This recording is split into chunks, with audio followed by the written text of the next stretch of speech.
Hello everyone, it's Old Guardian here. Hearthstone Murder at Castle Nathria expansion is just about to launch, and in this video I'm going to reminisce a little bit about my budget roots. I have not forgotten my budget roots. I have tried to build budget decks for Hearthstone still, even though Hearthstone makes it really hard to build any budget decks nowadays.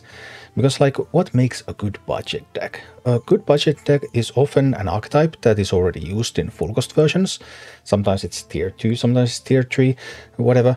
But a good budget deck takes that idea, uses that same core, and then when the full cost version has those powerful, really game swinging cards, the budget deck uses some cheap cards for some kind of clever trick. Typically to go under the full cost list so that you're a little bit faster.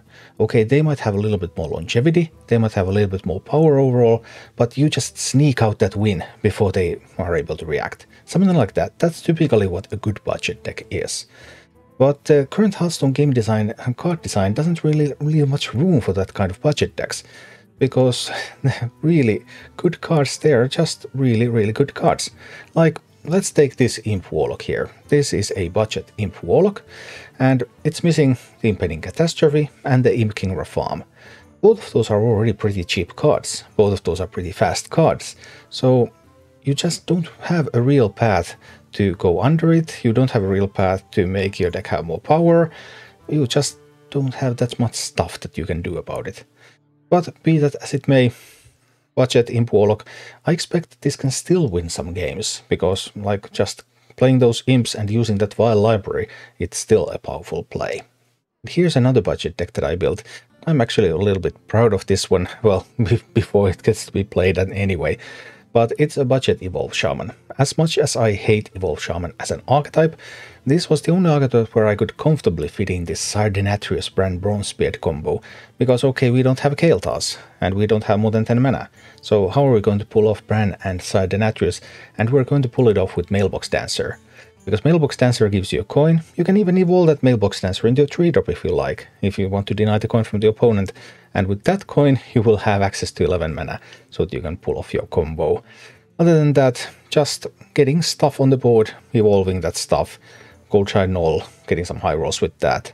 Famished Fool is a card that I'm using a lot here, because again, Murloc package is one option for card draw, and that's probably the preferable option for Shaman.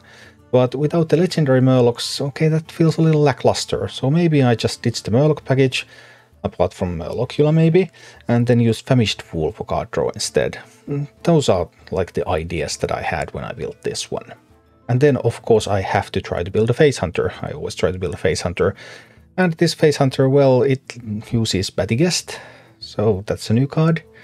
Other than that, it's just Face Hunter. I'm sorry, I just couldn't fit in more new cards.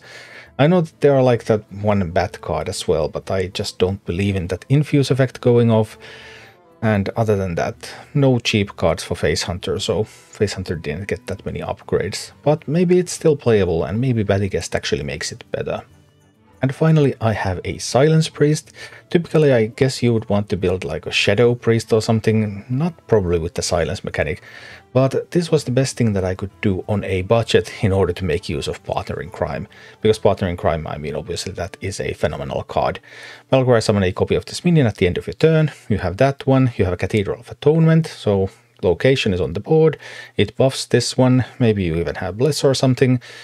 Whatever you have going, then boom. Getting some big minions on the board, and that's one way you can get big minions. Then you have the Razor Leaf approach, then you have Selfish Shellfish approach, so that's just a bunch of synergies, even though there's a little bit of anti-synergy between the silence effects and the Partner in Crime, but still, maybe you can make this work somehow. I also had some other ideas, like Token Druid, but I don't think Token Druid really got anything new in the expansion, so that would just be basically the Token Druid that we can currently play. Then there's Aggro Demon Hunter. I thought about doing that, but without Crixus, without the Demon Hunter hero card, because I had difficulties finishing games with Aggro Demon Hunter when I was playing in the theory crafting streams, and I typically finished games with those real powerful cards, and not having those, I don't think a budget version of it can work. But yeah, Blizzard is making it very, very hard to build budget decks because the power level of those expensive cards is just so good, and they're not that late game cards either. I mean, they're just coming in the mid game, and you won't be able to finish the game by the time they come in, and you won't have an answer to those. So that makes budget life very difficult, but I tried to get at least something out there so that if you don't have a lot of cards, you have a couple of decks that you can try. Thank you for watching. Click like and subscribe if you enjoyed this, and a special thanks to all of my Patreon supporters, YouTube members and Twitch subscribers who make all of these videos possible.